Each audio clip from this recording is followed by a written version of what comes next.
This program is brought to you by Teachers College, Columbia University. Please visit us online at itunes.tc.columbia.edu.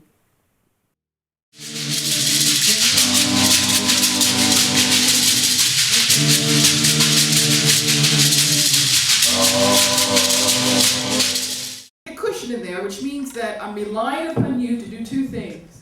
I'm relying upon you to read the bio of Dr. Joseph Betancourt so you can be as incredibly impressed as I have did with his work. And then you can also Google his name. So we're going to encourage you to take responsibility for your own learning and to do those two things. So let's save time and welcome Dr. Joseph Betancourt.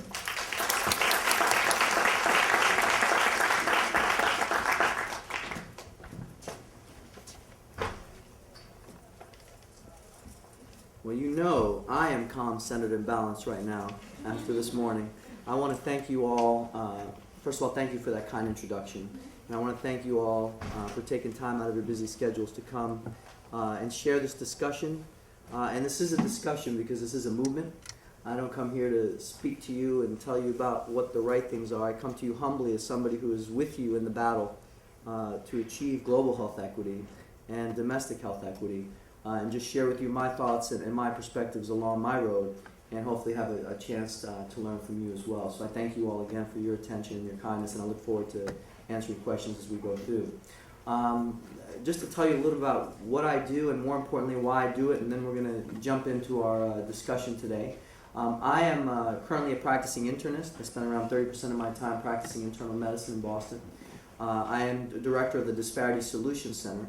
And the reason I want to bring that up is because I think our center, which is about 3 years old, is a little bit different than a lot of the research centers that we see around the country, which are very, very, very important. I think help shape the research agenda and answer very important questions for us. What our center hopes to do at Mass General is to take all this wonderful knowledge and work in partnership with those research centers and really translate all that research into policy and practice, to work with health plans, health centers, local and state government health plans, to get them to do something about disparities, whether it be to develop a strategic plan, whether it be to identify and collect race ethnicity data, just to do something. And that's been my mission, and that's the mission of my center.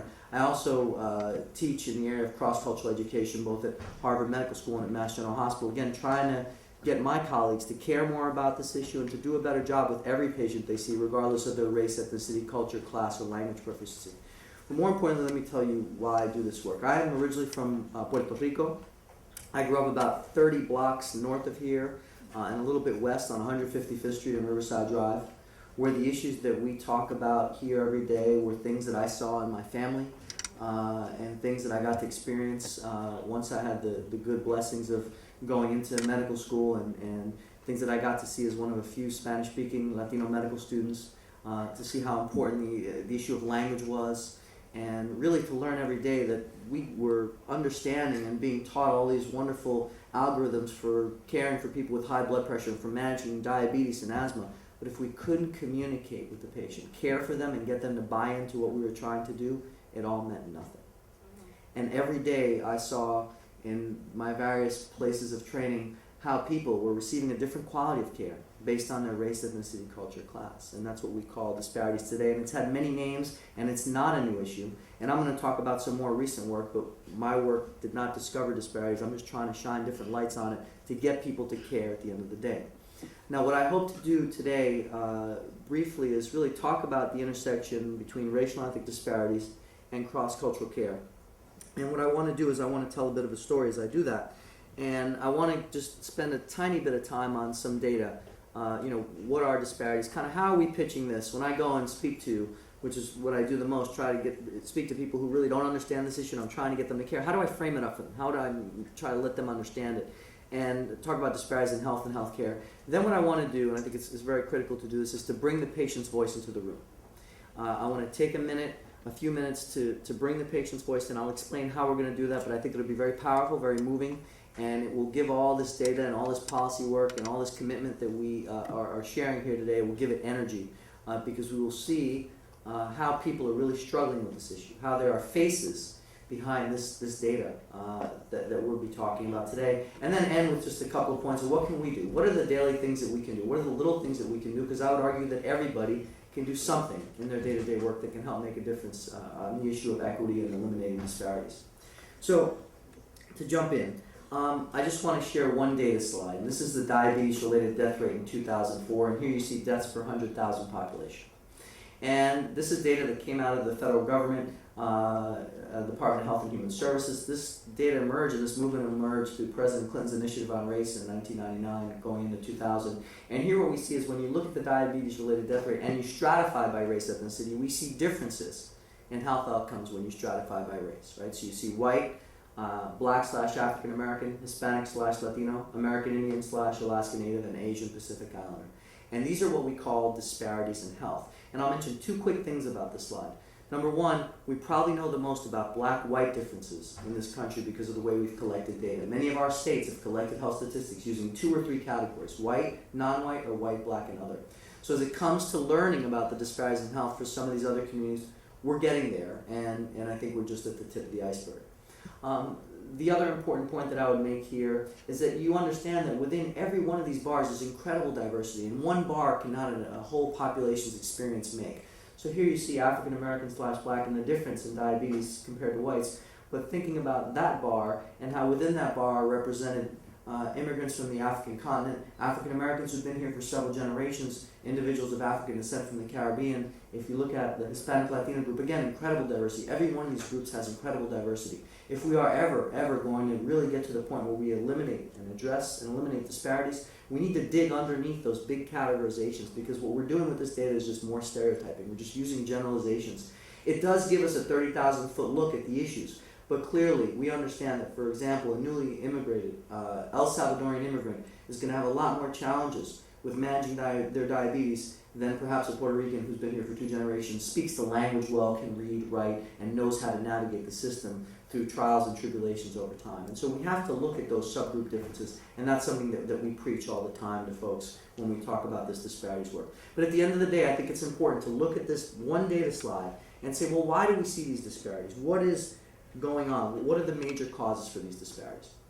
And I think clearly what you understand as you look at those differences is that some of those same communities that are doing poorly as it relates to managing their diabetes and dying at greater rates from it, are also some communities that have lower socioeconomic status, have lower access to high-level education, live in environments with greater occupational and environmental hazards, right? And those are what we call, especially in the public health world, social determinants. These contribute not just to domestic disparities, but these contribute to global disparities, poverty, lack of education, public health issues related to just sanitation contribute significantly to global health disparities, but they still sit here in this nation with us every day, contributing to the disparities we see. As we know, minority communities are overrepresented among those individuals who suffer from these social consequences.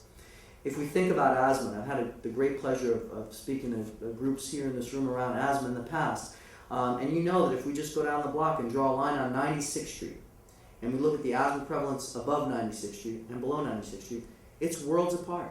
And we could literally track those asthma epidemics to where we see filling stations, incinerators, diesel bus routes, poor housing. So we'll never eliminate disparities talking about the right medications to give patients unless we really engage in a lot more than health policy, which is social change, changing issues all the way from living wage to housing to the environment.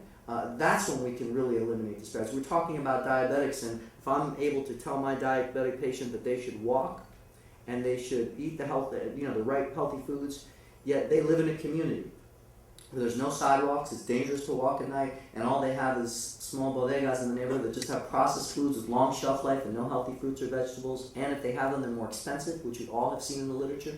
Those individuals are at a disadvantage. Doesn't matter what medication I give them. So social determinants are really critical, and this movement really is about change in a much larger way. Social determinants, the largest contributor. Again, going back to asthma, 3 out of the 5 largest landfills in poor and minority communities in the United States. So we know the impact of these issues as it relates to the pediatric asthma epidemic we see among minority children. So that's the largest cause, and I think that's a big daunting task, but that's something we need to take on every day, and there's no two ways about that. And we do that with policy and politics. The next largest contributor is access to care. And we know that you have a diabetic or an asthmatic who's depending on an emergency room or an underfunded community health center to not only prevent disease but to take care of their condition. They're going to be at a disadvantage. We know that there are 46 million uninsured Americans. About 1/4 of them are Hispanic Latino, despite Hispanic Latinos composing 13% of the population. So here's a group that's at a big disadvantage. But it's important to note that 9 out of 10 of those Hispanic individuals who are uninsured have somebody in their family who are in the workforce, but tend to work in occupations that don't provide employer-based health insurance, such as the service industry, agricultural industry, and others. So again, access to care will get us one step closer towards addressing disparities, but universal health care will not make disparities go away. I think an important message and something we need to consider. The area that I do most of my focus on, although I work on social determinants and work on access, is the issue of health care. And that is the third contributor that is rarely spoken about, but I think has gotten greater attention over the last few years. And this is research that emerged. It began to ask a couple of very basic questions. If you live in the same neighborhood, and if you have insurance as your white counterpart and you're a person of color, and you go to an emergency room with chest pain, are you and that white individual very likely to receive the same quality of care for your chest pain? If you, compared to a white colleague as a person of color, present to the emergency room with a long bone fracture, a fracture of your arm or a fracture of your leg, are you and that individual likely to get the same amount of pain medication for that same fracture? If you or a white individual have end-stage renal disease and are in hemodialysis and you're waiting for a transplant, are you and that white individual equally as likely to be on the renal transplantation list? And what the research has shown over the last 10 to 20 years is resoundingly to every one of those studies that I just told you, minority is significantly less likely to get the same amount of pain medication in the same emergency rooms for a long bone fracture, less likely to be put on the renal transplantation list, and not because they didn't want to, and more likely to receive lower quality care for their chest pain than their white counterparts. That's what we call disparities in healthcare. That's when you take out access to care and you take out social factors. And I think for the healthcare community, that is something that doesn't feel good. There's a very prevalent not me phenomenon. It says, not me, I don't treat patients differently. That doesn't happen here. Maybe it happens at that hospital over there. Because we are raised in an environment to believe that we treat everybody the same, and we are raised in an environment to believe that non-medical factors can't impact the way we treat people, that we can't stereotype. But that's not something that we do. We're above that. We're trained to be above that. And I think the realities are very, very different. And this research, I think, led to a very important bit of work that I had the great honor and pleasure of being involved with, which was the Institute of Medicine report that came out in 2002 entitled Unequal Treatment, where Congress asked us to say, are these disparities real? And if they are, tell us why and tell us what we could do about them. And in 2002, after looking at over 600 articles in the peer-reviewed literature, after having professional and patient testimony, after doing focus groups, after really leaving no stone unturned, a group of 14 colleagues and I came out and resoundingly said disparities in healthcare are real. They occur even when you control for access and social factors. They occur in a variety of different clinical conditions, even when you control for all the usual suspects that my peers will say cause disparities. Yeah, that's more about access than anything else. Well, it's actually not just about access. And what we said was that this isn't about blaming, right? This isn't about wagging our finger and saying, it's somebody's fault. It's all of our responsibility. And at the end of the day, there's many sources that contribute to disparities, and there's no one suspect, and there's no one solution. And so that was the IOM report, Unequal Treatment, released in 2002. I hope all of you have seen it, get a chance to just download the executive summary, because the one benefit of this report, and again, this report did not discover disparities, but the one benefit of this report is that the Institute of Medicine is a very mainstream, well-respected in the healthcare world institution. That when it speaks, people listen, for better or for worse. And so what this did was it added a certain imprimatur, a certain mainstreaming to the issue of disparities that perhaps didn't exist, although the National Medical Association and many other activists have been talking about this for over 100 years. So very, very important report, and I think it has given us a set of findings and recommendations that I'll share with you that still drive our work today. But what I want to do now is I'm done shaping up the data. What I want to do now is bring in the voice of the patient to give this some flavor. And to do that, I want to share with you a brief documentary video from a series called Worlds Apart. I'm just going to take you a step back just to tell you how this project evolved, and we'll get a chance to listen to Robert Phillips. several years back, there was a great book that was written called The Spirit Catches You and You Fall Down. Have any of you heard of that book? Yeah. It's a wonderful book, really documents the experience of a Hmong family in Northern California, child with seizure disorder. They describe her seizures as the spirit catching her falling down. They're trying to do well by her. They bring her to a healthcare system that doesn't understand their ways, their perspectives, and I think there's a real clash of cultures. And the outcome is not so good. It's a wonderful book written by Ann Fadiman. I recommend everybody to grab it, to read it if you can. Shortly thereafter, there was a filmmaker by the name of Maren Monson who we got to know. And she said, such a wonderful book. She had done documentary film. She was a physician, done documentary film, particularly around end of life and death and dying.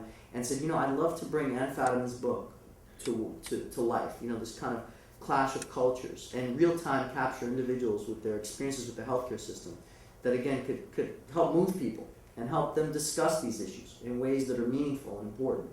And we worked with her, and she followed 4 patients in their experience real-time with the healthcare system. And we've put these, and she put these into about 10-minute video vignettes just so that you can hear the patient's voice. And I think Robert Phillips. I'll just tell you, the woman on the bottom is Elicia Mercado, a Puerto Rican woman who actually lives here in New York with asthma and multiple chronic conditions, and she tells her story. If you haven't seen this set, it's really wonderful. The woman on the left with the child's name is Justine Schizoma. She's a young Laotian child with a hole in her heart, an atrial septal defect, and the family struggling with whether to get her surgery and what that scar means to them religiously. A very powerful story. The gentleman up top is Mohammed Kochi, an Afghani man with gastric cancer, trying to decide how he's going to handle his condition. And then we have Robert Phillips, who will tell you his story from his perspective. So let me just switch this on. And what I encourage you to do is listen to Robert, listen to what he talks about as it relates to his experiences, listen to his perspective, and think about some of the root causes and solutions for the issues that he raises for us. And so off we go.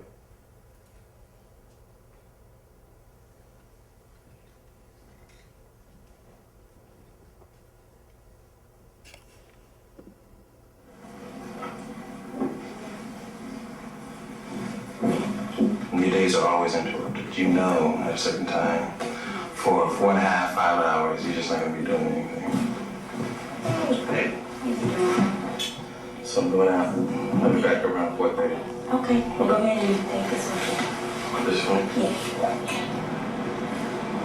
When you come back, you still have 10 other things that you still need to complete, so you're always behind. I guess you can say I have to curb my ambition. I guess when you do like public service and you want to kind of like move up quickly, people ask you to do a lot of things that if you tell them no, they won't ask you to do anymore. So I just had to kind of like reconcile the fact that there are just certain things I won't get a chance to do. All right.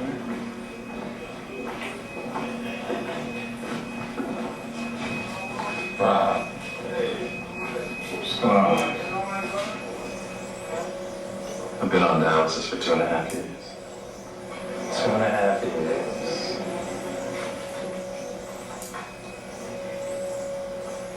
Imagine yourself sitting in that chair for 4 hours, and there are parts of your body you can't move. And then you get uncomfortable towards the end of that 4 hours. Things start to happen to you that you can't really explain, but you still can't get up.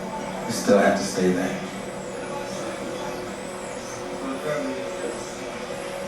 One of the realities of being on dialysis is it kills you. It wears your body out. So the longer you're on it, the weaker you get. And, at some point, if something goes wrong, you may not make it.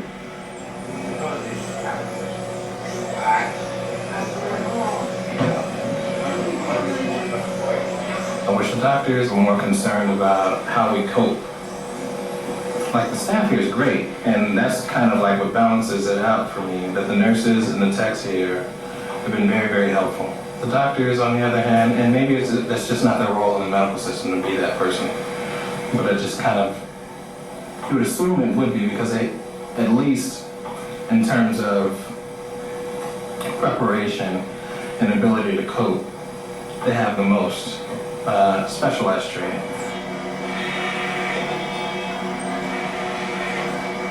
I have an uncle. He's very aggressive, this doctor, because he feels like over the years his doctor hasn't given him the best care possible, right?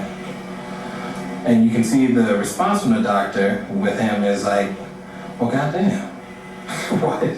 You know, I'm trying to help this person and he's coming at me like that, right? Why is he so hostile? And he's not doing what I'm telling him.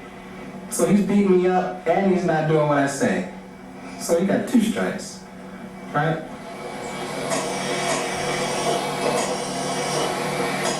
In the African American community, Tuskegee is a big part of our experience. I mean, it's a number of things, but it kind of is a more recent and poignant experience that a large segment of the African American community is familiar with, and has colored, particularly for a generation of African Americans, has colored their behavior when it comes to medicine, right?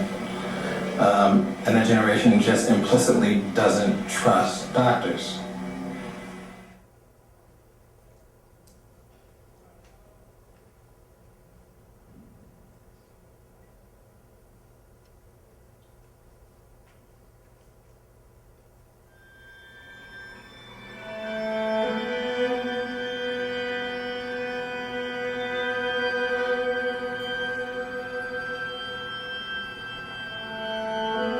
I've been on the list 2.5 years. And you know, I gotta tell you, it's a bitch. Even checking up on it or trying to rush the process just doesn't work. They don't want you to call, they get annoyed when you call too much.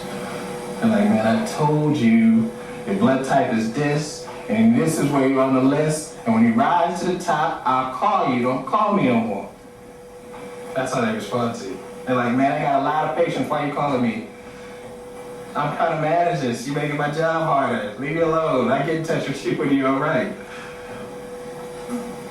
That's what I'm saying. You know, it's more like a bureaucracy. It's like, damn, why you keep calling over here? I told you last week you got 3 years. Call me when you got 2 years. So how can you help? Every month. Every month. And, you know, it suggested to me that I call them every week. Just to bug them. But, you know, shit, I want to know. You're the one that need a kidney, I do. Help me out. Shit. I mean, come on. I'm not calling just to bug you. I'm calling because if I don't have it, I'll have problems. So, you know, respond to me accordingly. Don't respond to me like, I'm another file that you got to pull out every time I call you.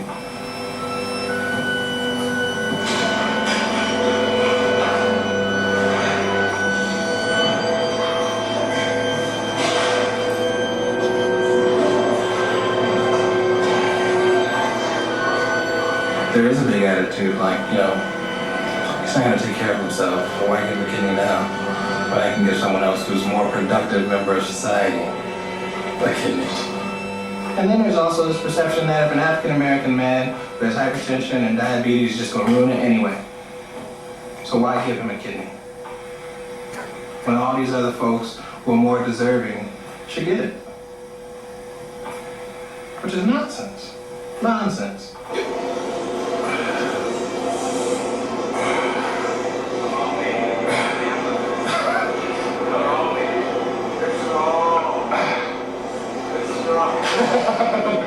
You can't even do that.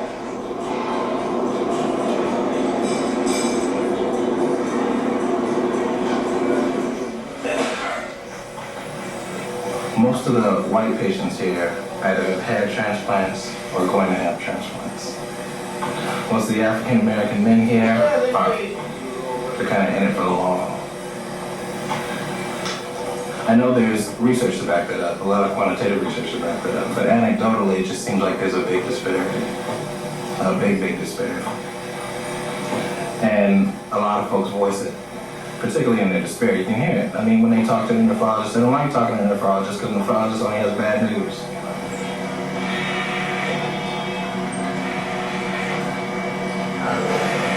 Is that 114B? No. Well, there's this implicit belief that genetically you can't really match up an African American with a white or an Asian or even someone who's Hispanic. Anecdotally, I know of a lot of interracial donor relationships. So if that can work, and it's not few and far between, there are a number of them, why is it the system can't support that as well? Right? 112. Somewhere in the 110s.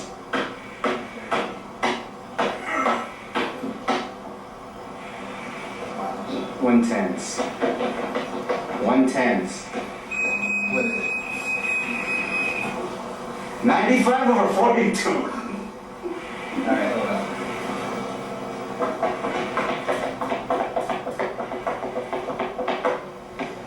Being able to stand at the end. Some days it's a chore. You gotta will yourself to do it.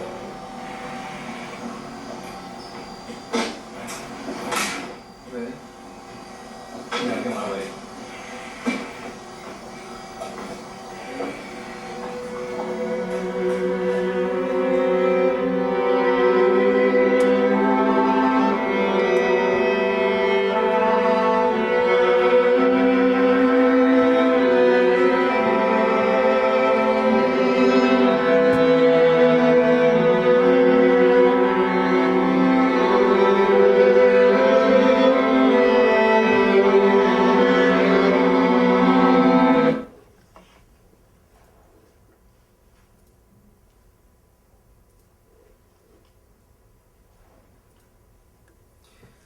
Okay, so that is the human face of disparities, and that's what we do, why we do what we do. And I think Robert really very powerfully talks about the root causes that we found in the IOM report. You know, we studied this for, it's fascinating, we studied this for 2 years and came up with all these findings, and what Robert says, you know, what we found, and after 2 years, he says in a matter of 10 minutes. You know, he talks about some of the key root causes and his experience, the complexity of the system, and a variety of other things that I think are really, really important. And these were key lessons for me. And these were key lessons for me as I went through the IOM, but then I hear them again for Robert. What does Robert say as he talks about this issue of disparities in healthcare? What does he say? He says, well, you know, and it's sad, I think. He says, well, you know, I really say I'm disappointed in the doctors, but maybe that's not their role in the healthcare system. To listen, to care. Maybe that's not their role. I mean, so we've come pretty far away from, I think, what we aspire to be as clinicians. If we have patients saying, you know, the doctor's not there to listen to me, maybe that's not their role in the healthcare system. And here, you see this is played out, a large survey by the Commonwealth Fund. When you talk about communication and understanding your doctor, where they asked several thousand patients, in the last 2 years, have you had one or more of the following communication problems when communicating with your doctor? And here you see broken out by race, ethnicity. And these problems include understanding the doctor, feeling like the doctor listened, and did you have questions that you didn't feel comfortable asking, right? And so here you see about 20% of all patients, about 1 in 5, had one or more of these communication problems when they saw a healthcare provider over the last 2 years. But then let's break it down by race. About 16% of whites, about 1 in 4 African Americans, and about 1 in 3 Hispanic Latinos, and about 1 in 3 Asian Americans. So when you talk about communication problems there, and we understand clearly, a lot of research has shown us the importance of communication. The patients who feel like they communicate effectively with us tend to follow our recommendations at greater rates, tend to be more cooperative, and tend to have better health outcomes. So communication is one very, very important part of the process. And so here we have a whole group of people who are suffering from disparities, who are having trouble communicating with us, and Robert gives voice to them. Another thing that Robert mentions is this assumptions, right? He says, you know, I think doctors assume that if you just give a kidney to an African American patient, they're just going to go ahead and ruin it anyway, right? And he talks about these assumptions and this concept of stereotypes, right? And what's interesting is a lot of this stereotype links to the literature, right? When I mentioned that study where African Americans and Latinos significantly less likely to get pain medication for the same exact bone fracture as their white counterparts in emergency rooms, you might begin to hypothesize that it's because healthcare providers are assuming that those patients are pain medication seeking, and they're going to wait till that x-ray comes along before they give them the pain medication. You might. And in the study, one of the studies that was done on renal transplantation, similar to Robert's case, where they saw that African Americans were significantly less likely to be put on the transplant list than their white counterparts. That researcher went back and asked the patients, are you not on the list because you didn't want to be on the list? And what the researchers found was there was a slight difference in African Americans wanting to be on the list, but it didn't explain the much larger disparity in them being put on the list, so you couldn't say it was about patient preferences. So you have to wonder, why do we see these disparities? And it's also important to understand that if I have a patient who has end-stage renal disease and who's on hemodialysis, and I want to get them on the transplant list, I refer them to a nephrologist, right? And that nephrologist has to fill out a whole form to okay this patient to put them on the transplant list. And there's a lot of objective measures on that transplant list referral form, right? That include, do you have terminal cancer? That will preclude you from being on the list. Do you have HIV/AIDS or some terminal disease? That will preclude you from being on the list. There are certain things that, because organs are a scarce resource, that jump you out the list.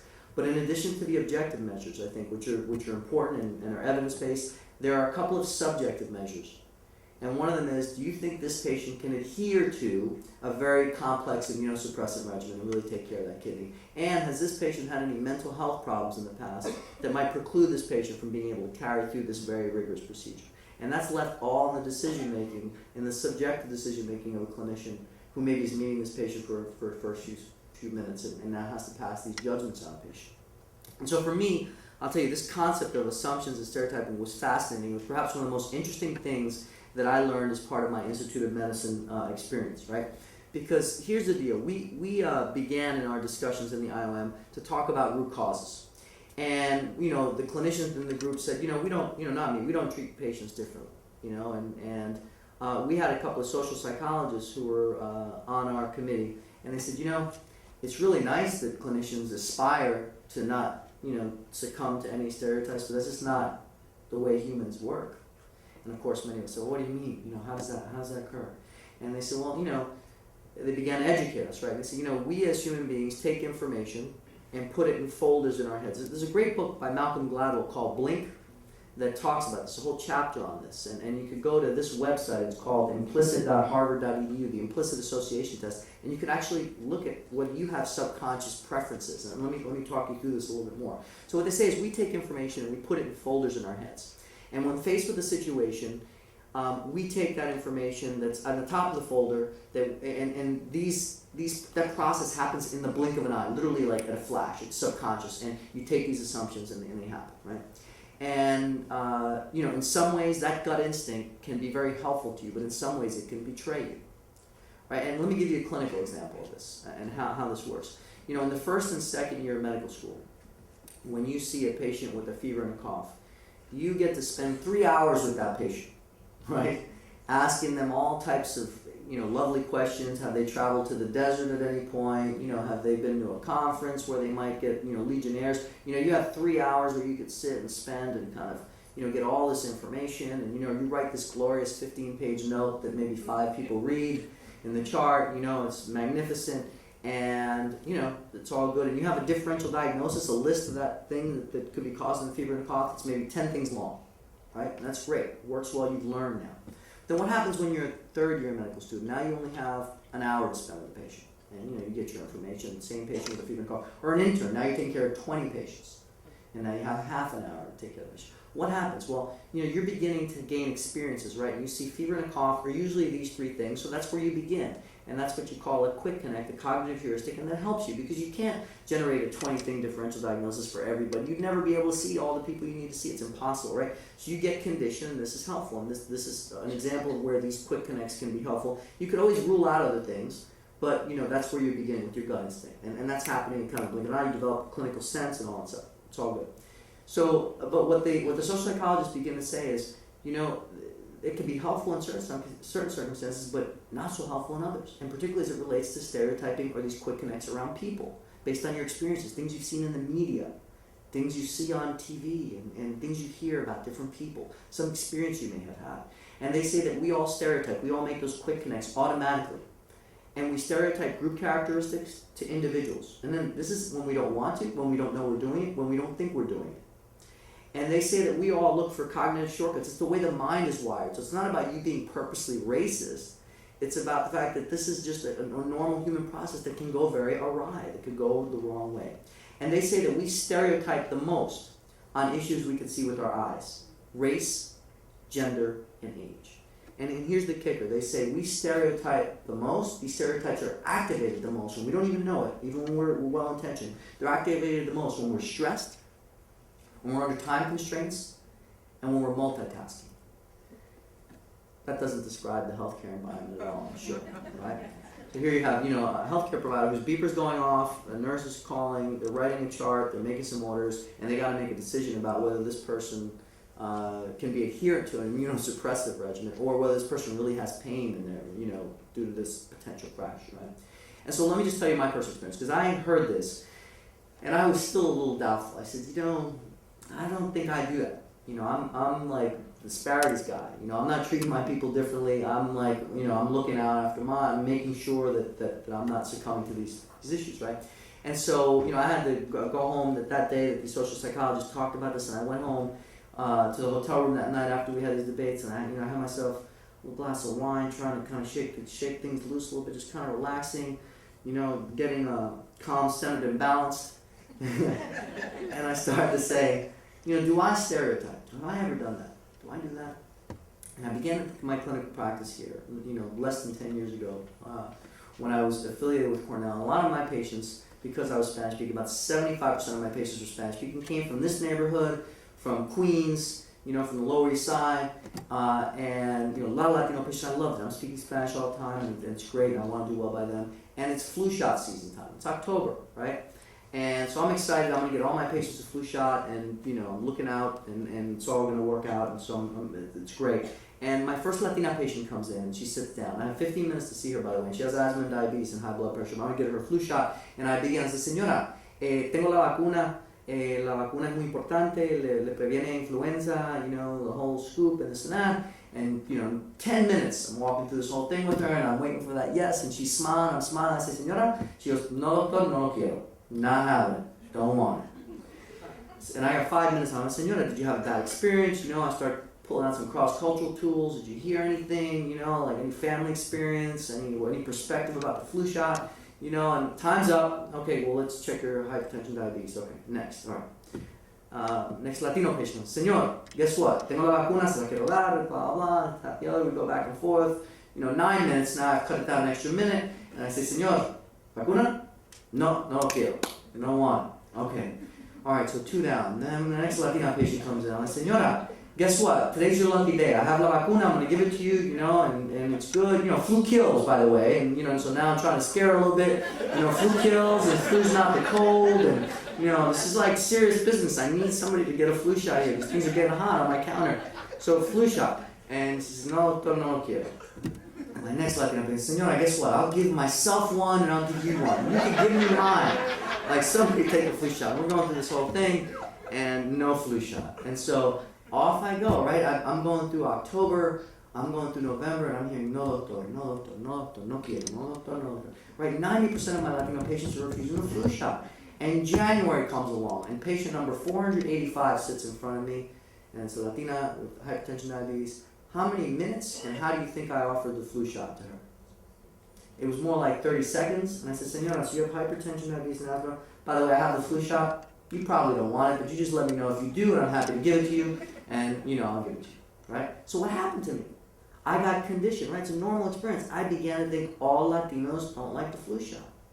And I fell into that same trap. And what did it do? It just changed the way I offered it completely. I wasn't spending the time offering it the way I'd offered it to people in the first couple months. And so I had fallen suspect to that. And I began to think of how many times in my training I heard the terms, these patients, getting that surgical procedure, getting informed consent, that's a little complicated. Let's just, maybe keep them on medical management for a while. Or, those patients, that glucometer, these patients, those patients, not just based on race, but based on a lot of different characteristics. And so listen for that, these patients. And it was very, very real to me.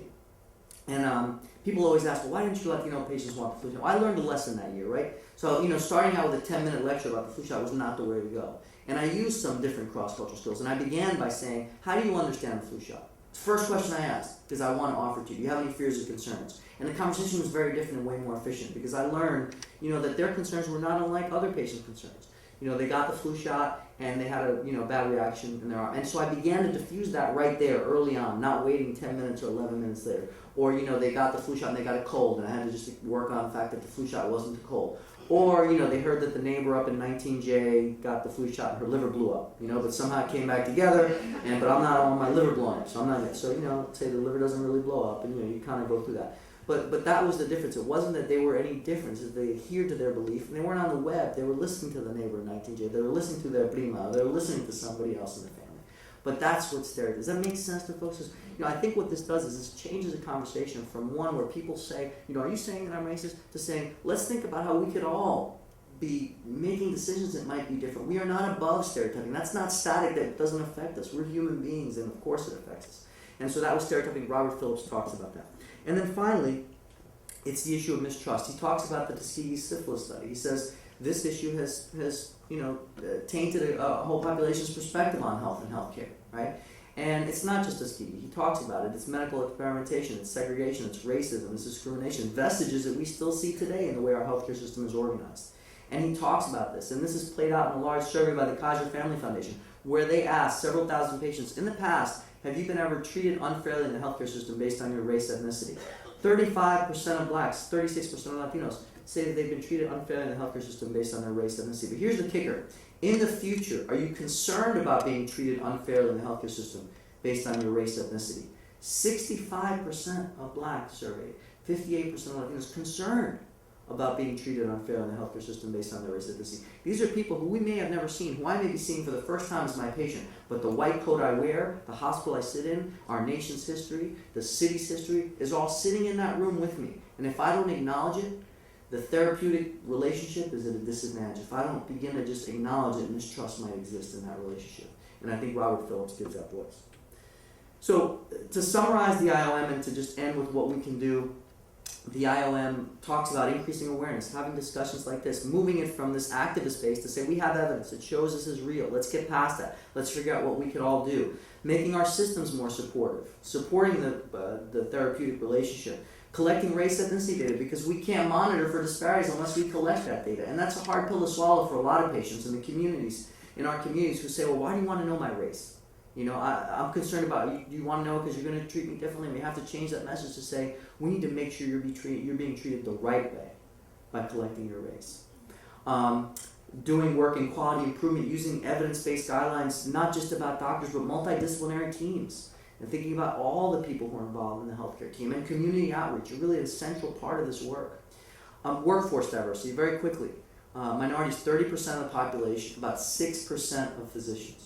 Okay? Only 4% of faculty at U.S. medical schools are for underrepresented minorities. And of that 4%, 20% teach at the 4 historically black medical schools and the 3 U.S. accredited medical schools on my island of Puerto Rico. Just to give you a sense of lack of role modeling, mentoring. Diversity is just not there. We need diversity for a lot of different reasons. It's not just about training Latino doctors or black doctors to go care for their own and go work in these communities. We need leadership and diversity of leadership as well. And that was one of our messages. We talked about the importance of interpreter services, understanding we can't get a good history in the presence of a language barrier. We talked about provider education around health disparities, around this field of cultural competence and clinical decision making, how race, ethnicity, culture, class all affect the way we make clinical decisions. How we help patients be responsible in this era of responsibility, but we have to help them more effectively navigate the system. Help a person like my abuela, who the doctor could say, the sky's falling, and she would say, sí doctor, sí doctor, sí doctor, right? Yes doctor, yes doctor, yes doctor. Because she didn't feel comfortable. She didn't know that it was her right to ask a question, or to acknowledge when it wasn't, when she didn't understand, or she didn't agree. And so we need to empower patients in that way, and give them permission, and let them know that we need you as a partner. And we need to do more research. Research is essential to figure out what works, what we need to do, and how we can do it better. Now, to end, what can we do? What can we do in our day-to-day work? I'm going to focus particularly on the clinical scenario, and cultural competence clinically, but I think it's all these things that I mentioned. And no matter what area of the topics I've touched on so far that you can touch on, you should be thinking about, whether it be policy, whether it be system design, whether it be research, whether it be education. We all stand to play a role in this.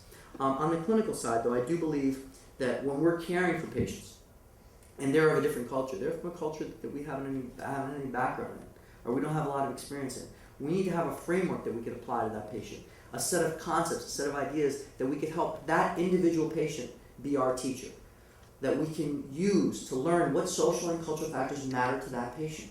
Because unfortunately, what we've seen all too often in the area of cultural competence is what I call the menu-based approach, the museum-based approach of cultural competence, which, takes the Latino patient and puts them behind a glass case and says, there's the Latino patient. And the Latino patient is fatalistic. They like it when you call them señor or señora, and they like it when you pat them on the back. And that's the way you have to manage the human patient. I mean, all of you know and understand there's incredible diversity. Everybody likes when you're nice to them. You know, everybody likes when you pat them on the back. There's no three unifying characteristics that are going to guide you in caring for populations. Clearly, there are things we can and should learn about our communities, without a doubt.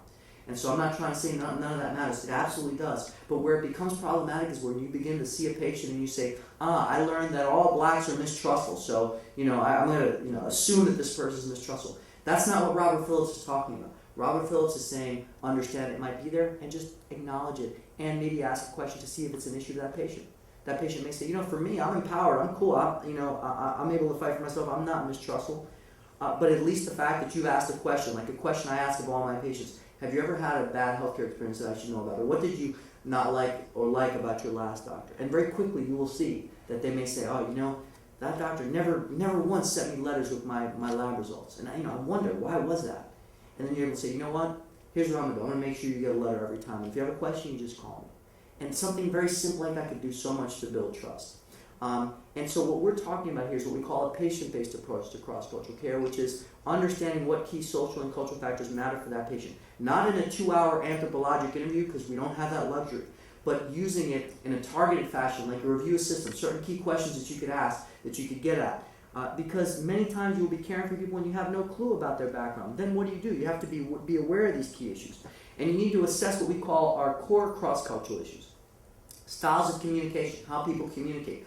Understanding that somebody saying, yes, Dr. Doctor, may not understand at all what you're saying. You need to shift gears and change your style of communication to manage that patient. Or the stoic patient who's going to be in incredible pain and is not going to say a thing. You need to be able to pick that up. And so you have a radar screening for styles of communication, for mistrust, for how people make decisions. In the Western medical model, the individual patient is a decision maker.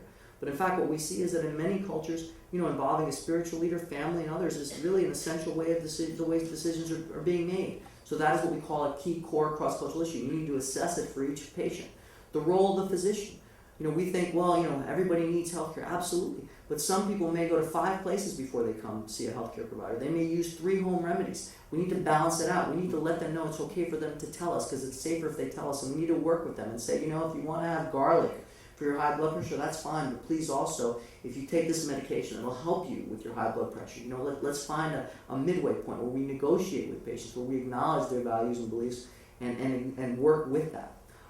Traditions, customs, spirituality, really understanding that if you have a diabetic who's Muslim, who's going to be fasting for Ramadan for a month, and they're on insulin, from sun up to sundown, they're not eating anything, you need to be able to assess that so you can manage their insulin and have a good conversation about that. Or they're a Jehovah's Witness and they don't accept blood products and they need surgery. I mean, the examples are limitless and more than I can discuss now, but understanding traditions, customs, spirituality, and taking that into account, I think is very, very important. And sexual and gender issues around sexual orientation and gender issues, all very, very important. Those are what we call the key core cross-cultural issues. This is a lecture in and of itself.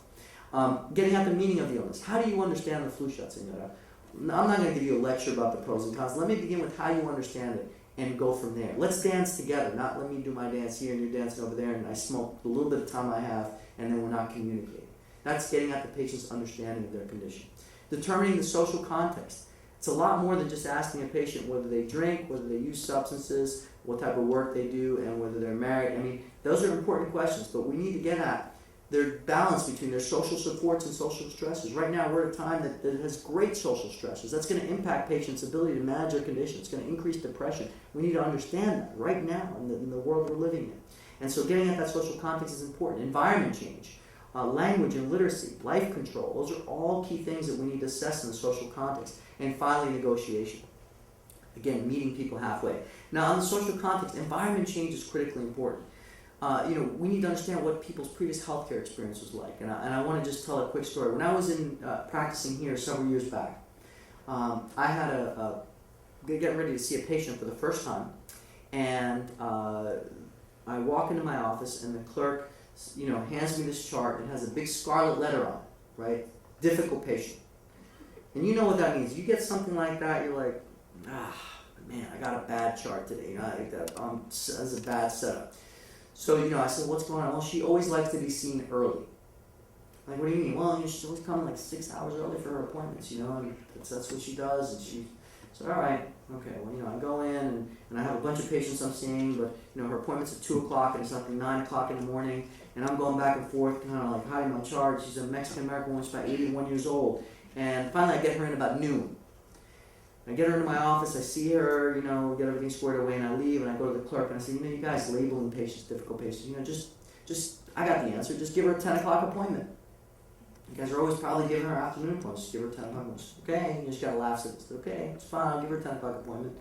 You know, and 3 months later, I come in, it's 9 o'clock, she has a 10 o'clock appointment, she's sitting there. I'm like, perfect, you know, we closed the gap here, it's great. And I go to the clerk and I said, you see, you know, these difficult patients, you guys, you know, we need to find a better way. And she says, yeah, why don't you ask the guy who opened the building what time she came this morning? And I said, well, what do you mean? I just asked him. I said, what time, what are you guys talking about? Well, yeah, she was outside at 4:30 in the morning when I opened the building. And I said, wow. So I thought I had it solved, right? And I moved the visit back and I bring her in. I said, you know, I can't give you an early appointment because I'm afraid you'll pitch at 10 outside the practice. You know, I can't have you do that. You know, and I got this great cross-cultural question. I'm going to ask her, why do you come in so early? Great, right? Brilliant. And she looks at me and she explains it to me. And the next week, she comes in when I see her next and she brings me a picture. This is her previous healthcare experience. Community Health Center in Baja California, 7 o'clock in the morning, one doctor, one nurse, 100 people with their, you know, kids, lunch. That was her previous healthcare experience. She wasn't trying to be difficult. It was her experience to come, sit down with a smile, and know that she'd be seen. She didn't want to be seen early. And so we labeled her difficult patient, when all it was just kind of working within her context to understand her well. And when I left New York, she was only coming 2 hours early. So we were getting it like down. But the point is, you know, it's so easy to not take that next step, just ask that next basic question that will help us expose a patient's perspective. So I think that's a critical part. And I think we need to also, the two other points I'll make as I close, we need to beware of stereotyping. Just understand how it happens, be aware of it, understand its mechanism, understand when we're being conditioning, and really check ourselves when we say these patients for any reason whatsoever, and double check our clinical decision making. And finally, as it relates to trust, being aware of mistrust, acknowledging its potential, and providing focused reassurance, and negotiating with patients. Negotiating with patients, I think, is the most essential piece of this. So let me just end by hopefully sharing with you, and I think it's nothing that you know, disparities in health and healthcare exist. Sociocultural factors impact the way we all communicate, not just with patients, but with each other. And it has an impact on everything we do every day. And I do believe that we have a responsibility, we have the capacity every day to engage in activities that can help us identify and address racial and ethnic disparities in healthcare. And so hopefully we feel empowered by this conference, by the work being done here, to make a difference every day. And I will say I feel incredibly hopeful. I've been at this for about 10 years now. And not only do I feel hopeful and that this issue is becoming more mainstream, that there are more conferences like this, that I get more emails from students every day that are saying, Ken, I want to do work on disparities, and I see this here. But I think I feel very hopeful because as we look at our new generation of Americans, I see such an energy around equity, around equality, that's been unparalleled and unprecedented. And I think we need to harness that in a very new and powerful direction. So with that, I thank you all so much. I'm happy to take a few questions, and I wish you all the best of luck.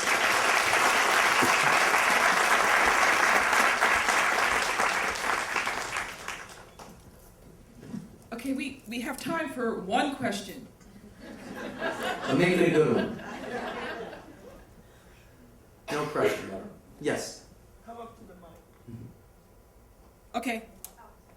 I can yell. Okay, I'll repeat it. I'll repeat your question. So I'm so surprised that renal patients are judged on how well people, especially physicians, think they can comply, because the work on compliance says that physicians are terrible at deciding, at predicting, or even knowing whether somebody's complying or not. I'm surprised too, to be honest with you. I mean, I think it's a grave misjustice in many ways. And so I think what it is somebody trying to do something that kind of makes sense, but doing it in a very perverse way. I think it'd be nice to figure out an objective way. I think what they're trying to do is a scarce resource, and you're trying to figure out, how to get this scarce resource into the body of somebody who's not going to waste it. And I don't mean that in a negative way, but who's going to take care of it. But that's a hard thing. You know, people make life changes on a dime when difficult things happen to them. It's a very difficult thing to assess, and particularly it's difficult to assess if you're just meeting a patient, you know, for a couple of minutes. Could there be a more objective way? There really should be, and you're 100% correct on what the evidence says about our ability to identify whether a patient's going to be compliant. It says so much about, I think, some of the shortcomings of our system. And I think it puts many people, like Robert Phillips, at a significant disadvantage. And, you know, his story ended up quite well, a very kind of twisted way, but, you know, he got a transplant. But not, right, but not the way, wait till I tell you the story. To end on a positive note, he's a public policy analyst, you know, in San Francisco. You can see, I think the power of his story is because he breaks stereotypes. He's not somebody who's not in the know. He looks like a person who can navigate this. We'll talk about the literature and everything, right? This video was developed several years, you know, probably going back 7, 8 years now. And there was a woman by the name of Vanessa Grubbs who was an internist who was using this video for teaching, had a chance to meet him at a conference, and wouldn't you know it, they sparked up a romance, right? And so they began seeing each other, and you know, he ended up shortly after he started seeing her, finding out that he was on the wrong list. And so he was on one, and this is a person who, you can see, Robert's a smart guy, but he was on some list that you know, so he had to get on a new list, and he dropped back like another year, you know, real nightmare. And so unbeknownst to him, she went and got herself tested, and it ended up she was a match for him. She subsequently gave Robert one of her kidneys, and they are now happily married. So again, it's a wonderful story, not the way we want transplants to happen necessarily, but I just wanted to end on that very positive note, and he's doing great, and I think he's become a champion, and I honor him and his courage for putting his story out there, and I hope it meant something to you like it means to me. He's a good friend. So with that, I will end. Thank you all so much. Okay, you don't go anywhere. I just want to underscore that this is our 4th year, and from my perspective, this is the best keynote address that we've had. And so let's just look at yeah. But I think I'm full of this pride, and so I just have to ask his mother to stand so we can give her a standing ovation. Is your mother here? No, she didn't come. She didn't come. No, Oh, Martha, you told me. But I have Martha, my aunt was going to come. Okay. Well, anyway. Martha can stand on behalf of my mom. Go ahead, stand on behalf. Yes. Close friend of my mom. Okay. So without further ado, and our photographer is ready. Okay. We are presenting you. In our first year, we honored Dr. Muriel Pettioni, who had a wonderful career, has continued to mentor. So we established an award in her honor. And it's called the Dr. Muriel Pettioni Award for Outstanding Service and Mentoring to Eliminate Health Disparities, honoring Joseph Betancourt, MD, MPH, Director of the Disparity Solutions Center, Senior Scientist, Mass General Hospital, Institute for Health Policy, Director of Multicultural Education, Mass General Hospital, and Faculty, Department of Medicine, Harvard Medical School, for your leadership in increasing minority recruitment into the health professions, and your pioneering work to eliminate racial and ethnic disparities and improve cross-cultural medical care. March 6, 2009, in our conference.